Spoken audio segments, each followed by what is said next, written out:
Economics का lecture number 14 है। हम लोग लास्ट लेक्चर में डिस्कस कर रहे थे भारत में सेवा क्षेत्र के बारे में, सर्विस सेक्टर इन इंडिया के बारे में। तो उसमें हम लोगों ने इसका इंट्रोडक्शन देखा था, सर्विस सेक्टर होता क्या है, और उससे रिलेटेड जो ग्लोबल सिनेरियो है उसके बारे में बात की थी। इंडियन सिनेरियो क्या है सर्विस सेक्टर का, उसके बारे में हम लोगों ने बात की थी। अभी जो हम लोग को डिस्कस करना है वो आपका बिजनेस सर्विसेज के बारे में बात करना है, या फिर आपका इस तरह से समझ सकते हैं कि service sector with rapid growth rate in India, मतलब भारत में तीव्र वृद्धि दर वाले जो सेवा क्षेत्र हैं उनके बारे में। तो एक हेडिंग सी लिखिएगा पहले, भारत में तीव्र वृद्धि दर वाले, भारत में तीव्र वृद्धि दर वाले सेवा क्षेत्र, भारत में तीव्र वृद्धि दर वाले सेवा क्षेत्र।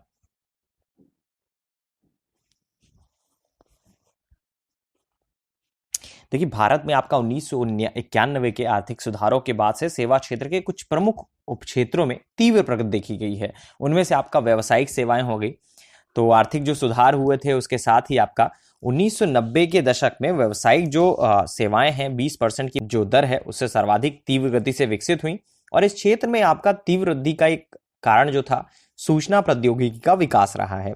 सरकारी प्रोत्साहन तथा जो निजी कंपनियां हैं उनकी भागीदारी से सूचना प्रौद्योगिकी क्षेत्र में आपका जो निरंतर विकास है वो जारी रहा। तो हेडिंग सी डाल लीजिएगा, और क्योंकि बहुत ज्यादा इसमें ऐसी चीजें हैं जो आप नॉर्मल भी वे में लिख देंगे तो दिक्कत नहीं आएगी। हेडिंग डालिएगा, भारत में तीव्र वृद्धि दर वाले सेवा क्षेत्र, भारत में तीव्र वृद्धि दर वाले सेवा क्षेत्र। मैं हर एक पॉइंट्स को आपको समझाता चलूंगा, आप हेडिंग डाल लीजिएगा उसका। भारत में तीव्र वृद्धि दर वाले सेवा क्षेत्र। अब लिखिएगा, भारत में 1991 के, भारत में 1991 के आर्थिक सुधारों के बाद, आर्थिक सुधारों के बाद सेवा क्षेत्र के कुछ प्रमुख उपक्षेत्रों में, सेवा क्षेत्र के कुछ प्रमुख उपक्षेत्रों में तीव्र प्रगति देखी गई है, तीव्र प्रगति देखी गई है।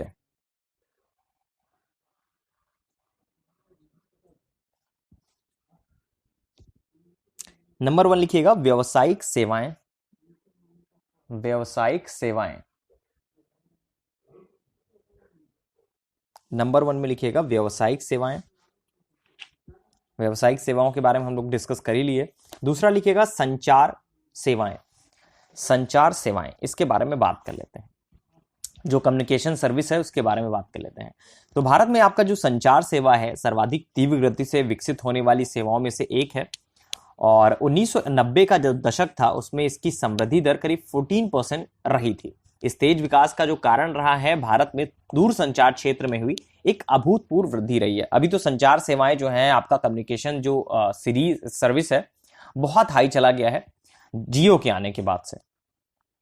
तो सेकंड डाल लीजिएगा संचार सेवाएं। उसके बाद थर्ड डालिएगा व्यापार, थर्ड डालिएगा व्यापार। यह आपका सेवा क्षेत्र का सबसे बड़ा एक महत्वपूर्ण क्षेत्र बोल सकते हैं इसको। चौथा है बैंकिंग सेवाएं। बैंकिंग सेवाओं के बारे में बात कर लेते हैं। आजादी के बाद से ही आपका बैंकिंग क्षेत्र एक तीव्र वृद्धि वाला क्षेत्र है, वो रहा है। और 90 का जो दशक था उस क्षेत्र की जो वृद्धि दर रही वो करीब 13% रही, और फिर 2004, 5, 9, 10 के दौरान 15% प्रतिवर्ष रही थी। मजबूत बैंकिंग प्रणाली तथा साख की जो आसान उपलब्धता है उसके कारण बैंकिंग क्षेत्र तीव्र विकास को प्राप्त कर सका है। ये आपका बैंकिंग सेवाएं हो गई, जो बैंकिंग सर्विसेज हैं उनके बारे में। फोर्थ डालिएगा सामुदायिक सेवाएं या फिर होटल रेस्तरां, सामुदायिक सेवाएं, होटल और रेस्टोरेंट, होटल और रेस्टोरेंट।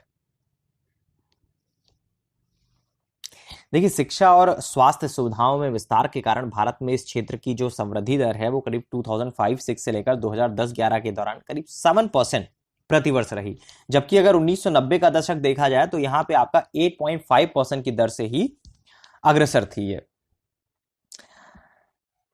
अब कुछ पर्सनल सर्विसेज के बारे में हम लोग बात कर लेते हैं, व्यक्तिगत जो सेवाएं होती हैं उनके बारे में बात कर लेते हैं। तो 1990 के दशक में व्यक्तित्व सेवाओं की समृद्धि दर जो है वो 5% प्रतिवर्ष रही, लेकिन 2005, 6, 2010, 11 के बीच में व्यक्तिगत सेवाओं की जो वृद्धि दर रही वो करीब 8% प्रतिवर्ष रही। तो ये लगातार आपका इंक्रीज कर रही है, सिर्फ कहना ये है आपका। सर्विस सेक्टर वैसे भी सबसे मजबूत पिलर होता है किसी भी इकोनॉमी के लिए। तो ये रही आपकी व्यक्तिगत समस्याएं, मतलब जो आपका पर्सनल सर्विसेज होती हैं उनके बारे में। इसके बाद परामर्श सेवाएं, मतलब जो आपका परामर्श सेवाओं का जो क्षेत्र है एक तीव्र उभरता बाजार है, जहां बड़ी संख्या में परामर्शदाता प्रतिष्ठान और व्यक्तिगत परामर्शदाता विभिन्न स्तरों पर तथा आपका विभिन्न क्षेत्रों में अपनी सेवाएं जो है उपलब्ध करा रहे हैं। ये रहा आपका परामर्श सेवाएं, ये हेडिंग डाल लीजिएगा, परामर्श सेवाएं। अब अनुसंधान और विकास के बारे में हम लोग बात करें, रिसर्च एंड डेवलपमेंट के बारे में हम लोग बात करें, तो सीएसओ की एक नई पद्धति आई है। उसके अनुसार अनुसंधान और विकास के लिए एक अलग से शीर्ष नहीं है, जो अब आपका व्यावसायिक, वैज्ञानिक और तकनीकी गतिविधियों का एक भाग है। तो अनुसंधान और विकास इसके अंतर्गत आ जाता है। इसके बाद पर्यटन क्षेत्र है। अनुसंधान और विकास हेडिंग भी मत डालिएगा, कोई दिक्कत नहीं। पर्यटन क्षेत्र के बारे में आपको लिखना ही लिखना है आपकी परीक्षा में, क्योंकि ये तेजी से उभर रहा है। अगर आपके भारतीय अर्थव्यवस्था के बारे में बात की जाए तो इसका जो रेंज है वो लगातार इंक्रीज हो रहा है पर्यटन क्षेत्र का। तो इसके बारे में हम लोग समझ लेते हैं, हेडिंग डाल लीजिएगा, पर्यटन क्षेत्र समझ लेते हैं थोड़ा सा।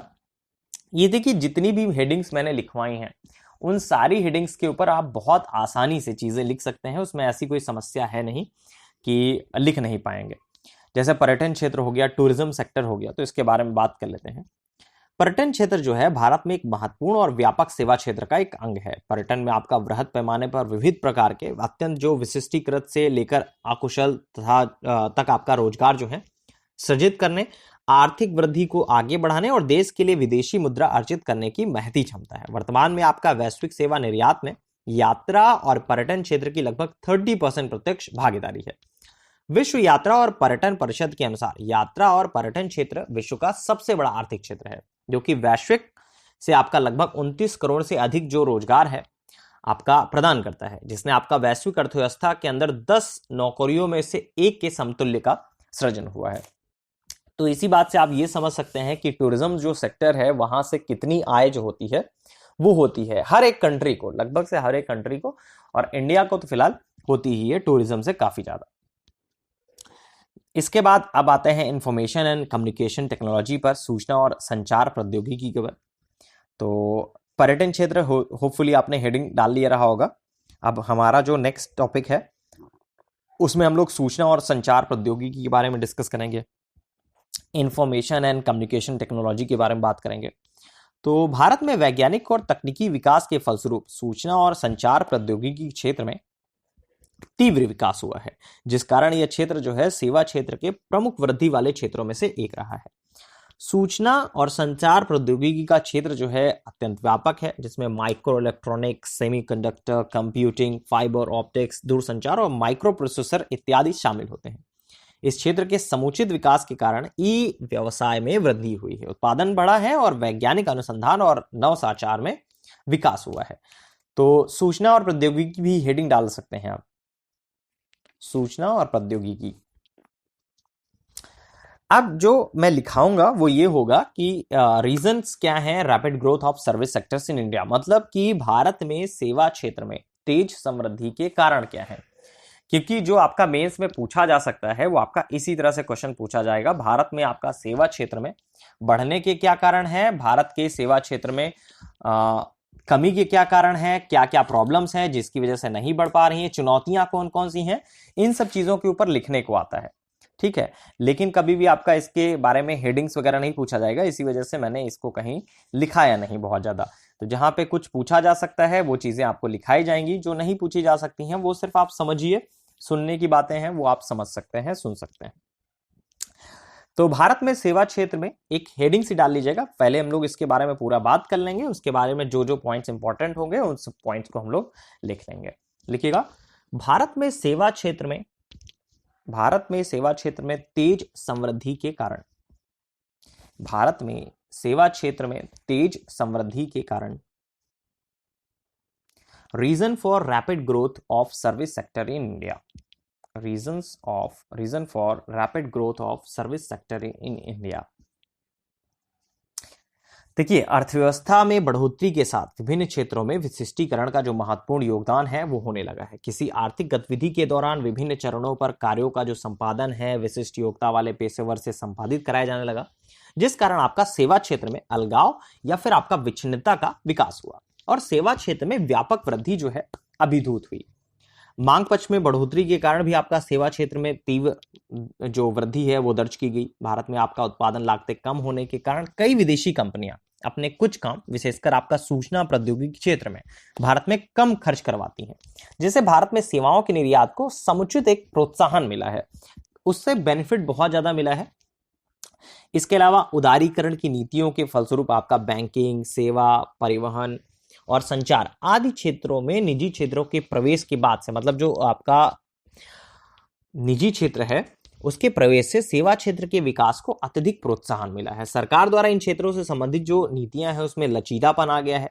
और जैसे हम लोगों ने SEZ के बारे में बात किया था, स्पेशल इकोनॉमिक जोन के बारे में बात किया था, तो वही चीजें हैं। इनकी नीतियों में लचीलापन आ गया है और लचीलापन लाने से सूचना प्रौद्योगिकी, संचार तथा कंप्यूटर संबंधित जो सेवाएं हैं उसमें विशेष रूप से एक तीव्र समृद्धि प्रदर्शित हुई है।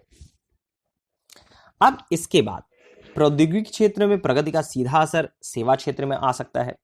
प्रौद्योगिकी के विकास ने न केवल आपका नई सेवाओं का सृजन किया है बल्कि आपका सेवा क्षेत्र को और अधिक विकासोन्मुख बनाया है। सूचना प्रौद्योगिकी में आपका इंटरनेट का प्रयोग, दूरसंचार में आपका मोबाइल फोन का आगमन और बैंकिंग सेक्टर में क्रेडिट कार्ड या फिर आपका ATM कार्ड की शुरुआत इसके एक उदाहरण के तौर पर देखे जा सकते हैं।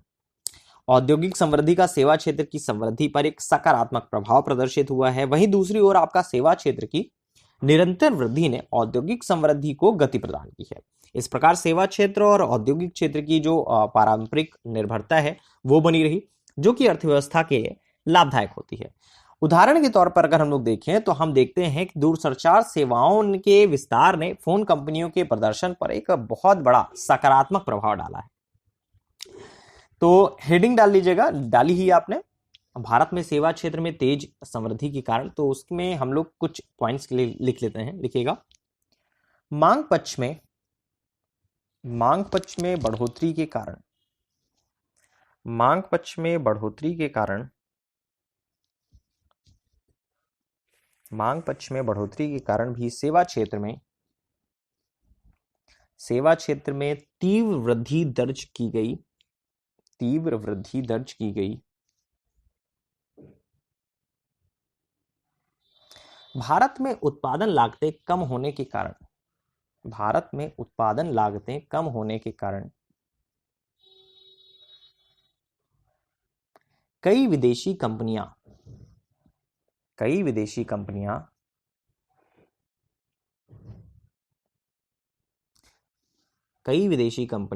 अपने कुछ काम भारत में कम खर्च में करवाती हैं, भारत में कम खर्च में करवाती हैं, भारत में कम खर्च में करवाती हैं।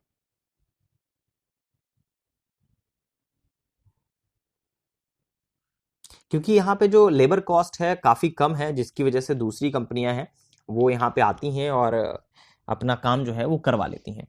और इससे भारत में सेवाओं के निर्यात को बहुत ज़्यादा प्रोत्साहन भी मिला है। जैसे दूसरी बाहर की कंपनी आ जाती हैं, ठीक है, और वैसे भी सरकार का जो आपका नए रूल्स बनाए जाते हैं उनमें काफ़ी लचीलापन होता है, जिससे कि जो बाहर की कंपनियां हैं या फिर कंपनियां अपना एस्टैब्लिश होने में बहुत ज़्यादा टाइम नहीं लगाती हैं, या फिर इतनी क्रिटिकल चीज़ें नहीं है जो आपका चेंजेस हुए हैं, जो आपका एक बहुत बड़ा रीजन है सर्विस सेक्टर का ग्रोथ का। दूसरा लिखिएगा, प्रौद्योगिकी क्षेत्र में प्रगति का सीधा असर, प्रौद्योगिकी क्षेत्र में प्रगति का सीधा असर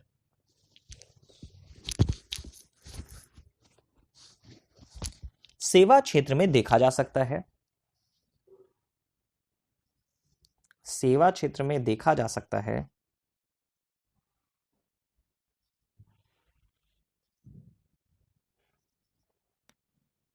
प्रौद्योगिकी के विकास ने न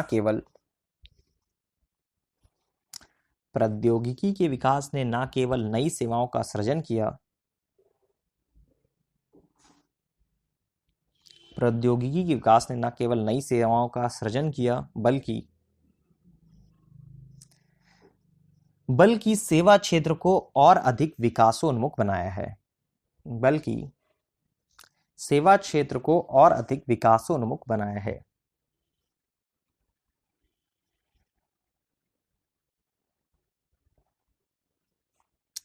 अब हम लोग बात करेंगे सेवा क्षेत्र से संबंधित जो प्रमुख नीतियां हैं और योजनाएं हैं उनके बारे में।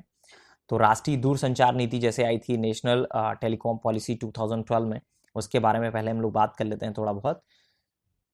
वैश्विक परिदृश्य में आर्थिक और सामाजिक विकास के लिए दूरसंचार जो है एक महत्वपूर्ण कारक बनकर उभरा है। भारत में आपका राष्ट्रीय दूरसंचार नीति की जो आवश्यकता है दूरसंचार के द्वारा सुदूरवर्ती क्षेत्र को जोड़ने और इसकी सहायता से सामाजिक जो आर्थिक जो परिदृश्य है उसमें क्रांतिकारी सुधारों के कारण महसूस की गई है। राष्ट्रीय दूरसंचार नीति 2012 का जो मुख्य दृष्टिकोण है और लक्ष्य जो है नागरिक को वहनीय और प्रभावी संचार की उपलब्धता सुनिश्चित कराना है। सरकार ने 31 मई 2012 को राष्ट्रीय दूरसंचार नीति 2012 को मंजूरी दी है। राष्ट्रीय दूरसंचार नीति 2012 के अगर प्रमुख लक्ष्यों के बारे में हम लोग बात करें तो सभी सेवाएं और सेवा क्षेत्र के लिए एक राष्ट्र एक लाइसेंस की अवधारणा जो है तैयार करना है। वर्ष 2017 तक ग्रामीण टेली सघनता को बढ़ाकर 70% और वर्ष 2020 तक 100% करने का एक लक्ष्य है और स्तर तक करना ही करना है। इसके अलावा लगातार चीजें और बदल रही हैं। एक राष्ट्र पूर्ण मोबाइल नंबर पोर्टेबिलिटी और एक राष्ट्र फ्री रोमिंग के लिए प्रयास किया गया और उसके बाद ये चीजें सफल भी हुई। ब्रॉडबैंड कनेक्शन उपलब्ध कराने के लिए ये भी आपका चीजें बहुत ज्यादा सफल हुई। इंटरनेट जियो के आने के बाद आपका जो दूरसंचार सीन था वो काफी ज्यादा इंक्रीज कर गया। तो उदाहरण में आप जियो के बारे में चीजें लिख सकते हैं कि जियो के आने के बाद जो है वैश्विक स्तर पर इन सब चीजों के ऊपर परिवर्तन हुआ और जो आपका टेलीकॉम सेक्टर था उसमें कंपटीशन एक तरह से बोल सकते हैं कि रेट घट गए लोगों के। अब इसके बाद जो है राष्ट्रीय पर्यटन नीति हो गई 2002 की, नेशनल टूरिज्म पॉलिसी थी 2002 की। तो ये आपका बहुत इंपॉर्टेंट इसलिए हो जाता है क्योंकि पर्यटन क्षेत्र में आपका भारत में आर्थिक जो ग्रोथ है पर्यटन क्षेत्र के कारण बहुत सारा है। तो पर्यटन क्षेत्र में विकास को बढ़ावा प्रदान करने तथा इस क्षेत्र में वैश्विक निवेशकों को आकर्षित करने हेतु राष्ट्रीय पर्यटन नीति जो है 2002 में लागू की गई। इस नीति के प्रमुख लक्ष्य भी थे जैसे पर्यटन को आर्थिक विकास के मुख्य घटक के रूप में स्थापित करना, रोजगार सृजन, आर्थिक विकास और ग्रामीण पर्यटन को गति प्रदान करने हेतु आपका पर्यटन के प्रत्यक्ष और बहुगुणक प्रभाव में वृद्धि करना। इसके अलावा पर्यटन के क्षेत्र में निजी क्षेत्र के योगदान को महत्वपूर्ण मानते हुए सरकार द्वारा सक्रिय जो सुसाधा कार्य है उत्प्रेरक की भूमिका अदा करना।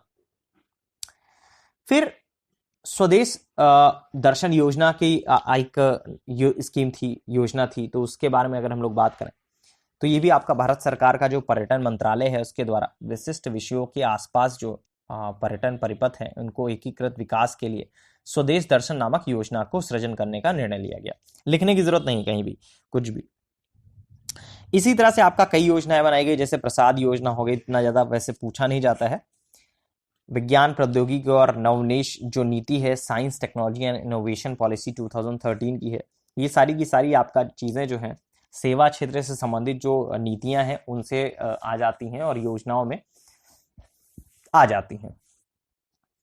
जो बेसिक क्वेश्चन बनता है सर्विस सेक्टर से उसके बारे में अगर हम लोग बात करें तो भारत में सेवा क्षेत्र में तेज समृद्धि के कारण क्या है, और दूसरा क्वेश्चन आपका इस जो चैप्टर है या फिर आपका इस टॉपिक से बनता है, मतलब सर्विस सेक्टर इन इंडिया से बनता है, तो भारत में सेवा क्षेत्र से संबंधित जो प्रमुख चुनौतियां हैं उनके बारे में बन जाता है।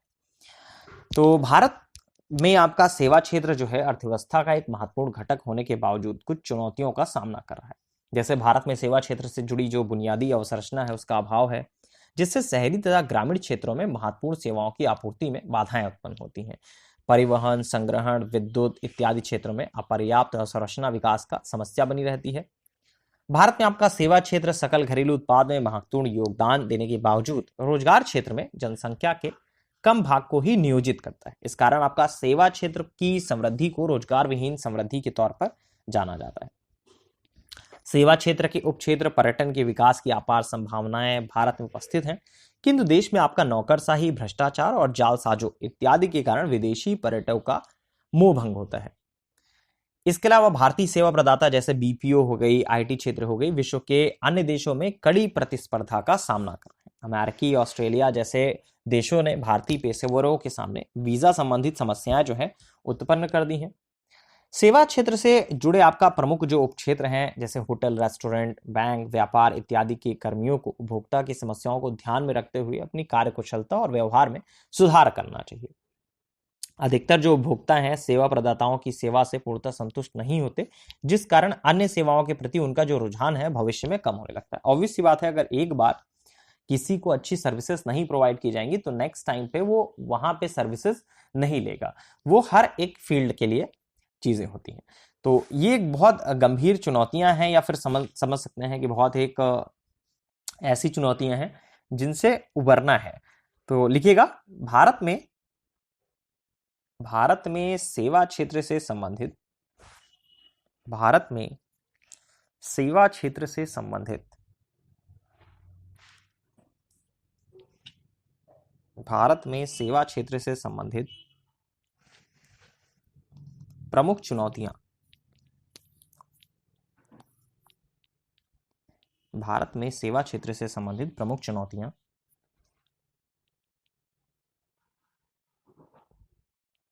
लिखिएगा, भारत में सेवा क्षेत्र से जुड़ी बुनियादी अवसंरचना का अभाव है। भारत में सेवा क्षेत्र से जुड़ी बुनियादी अवसंरचना का अभाव है।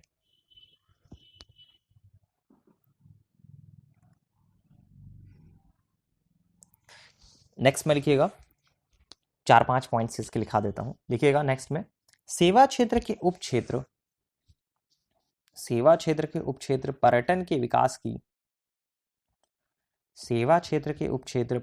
विकास की अपार संभावनाएं भारत में उपस्थित हैं, किंतु देश में नौकरशाही, भ्रष्टाचार और जालसाजों इत्यादि के कारण विदेशी पर्यटकों का मोह भंग होता है।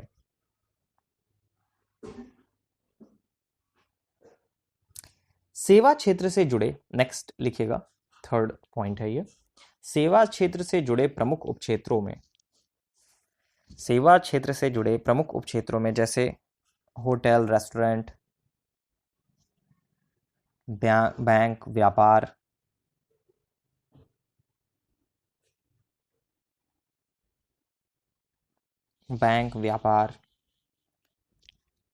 इत्यादि के कर्मियों को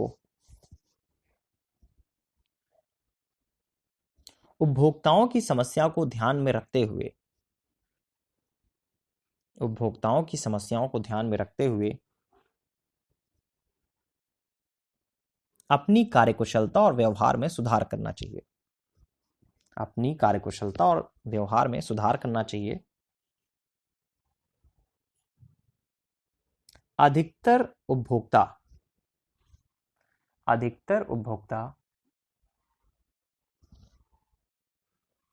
सेवा प्रदाताओं की सेवाओं से पूर्णतः संतुष्ट नहीं होते, जिस कारण अन्य सेवाओं के प्रति उनका रुझान भविष्य में कम होने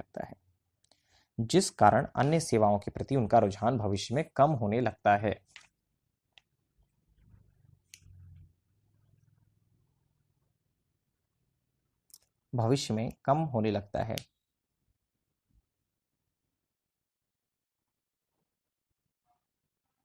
कई सरकारी पहल भी बनाई गई हैं, गवर्नमेंट इनिशियल लिए गए हैं, मेड इन जो आपका सर्विस सेक्टर में मददगार करेगा। तो भारत में सेवा क्षेत्र में की गई अगर सरकारी पहलों के बारे में हम लोग बात करें तो भारत सरकार ने सेवा क्षेत्र में संवर्धन को महत्व देते हुए व्यापार विभिन्नता वाले क्षेत्र, स्वास्थ्य देखभाल, पर्यटन, शिक्षा, इंजीनियरिंग, संचार, परिवहन, इन सब चीज़ों में काफ़ी ज़्यादा कार्य किए हैं और पेशेवर के सुगम आगमन के बाद ये आपका बहुत ज़्यादा मददगार हो गई हैं। भारत सरकार ने बीते कुछ दिनों में कुछ प्रमुख पहलों को अपनाया है, जैसे आपका इलेक्ट्रॉनिकी और सूचना प्रौद्योगिकी मंत्रालय ने एक सेवा पोर्टल की शुरुआत की है, जिसका लक्ष्य जो होता है शिक्षा, स्वास्थ्य, वध, जल और जो आपका स्थानीय सेवाएं हैं, न्याय और विधि, पेंशन है या फिर लाभ से संबंधित जो सरकारी सेवाएं हैं, इनकी निर्बाध पहुंच एकल खिड़की के माध्यम से उपलब्ध कराना है। इसके अलावा भारत सरकार ने महत्वपूर्ण रूप से व्यापारिक वीजा की अनुमति सहित अपनी वीजा प्रणाली को उदारीकृत करने की योजना बनाई है, जिससे भारत के सेवा निर्यातों को गति मिलने की उम्मीद है। एक तरह से आप सिर्फ ये समझ सकते हैं कि सरकार ने थोड़ा सा एक पोलाइटनेस जो दिखाई है, तो इससे सर्विस सेक्टर में ग्रोथ में एक बहुत बड़ा बूस्टअप मिल गया। उसके पहले तो स्थिति ये थी कि चीजें आपका उस रेशियो में नहीं चल रही थी, क्योंकि बहुत सारी समस्याओं के जैसे जैसे आपने समस्याएं देखी तो उसका निवारण आपका उसी तरह से होना है। तो जो भारत में सेवा क्षेत्र से संबंधित चीजें थी तो ये आपका कंप्लीट हुआ। नेक्स्ट लेक्चर में हम लोग जो डिस्कस करेंगे वो आपका इकोनॉमिक प्लानिंग के बारे में डिस्कस करेंगे, मतलब आर्थिक नियोजन के बारे में डिस्कस करेंगे। आर्थिक नियोजन में आपका काफ़ी चीज़ें हैं जो हमें लिखनी भी पड़ेंगी और पढ़नी भी पड़ेंगी, और ये one of the most important chapters है, जिसमें हम लोग पंचवर्षीय योजनाओं के बारे में डिस्कस करेंगे। फिर हम लोगों को नीति आयोग के बारे में डिस्कस करना है, जो कि बहुत ज़्यादा पूछा जाता है आपके एग्जामिनेशन में, मेंस में पूछा जा सकता है। इसी तरह से आगे हम लोग डिस्कस करेंगे। फिलहाल जो नेक्स्ट लेक्चर होगा उसमें हम लोग इकोनॉमिक प्लानिंग के बारे में डिस्कस करेंगे, मतलब आर्थिक नियोजन के बारे में डिस्कस करेंगे।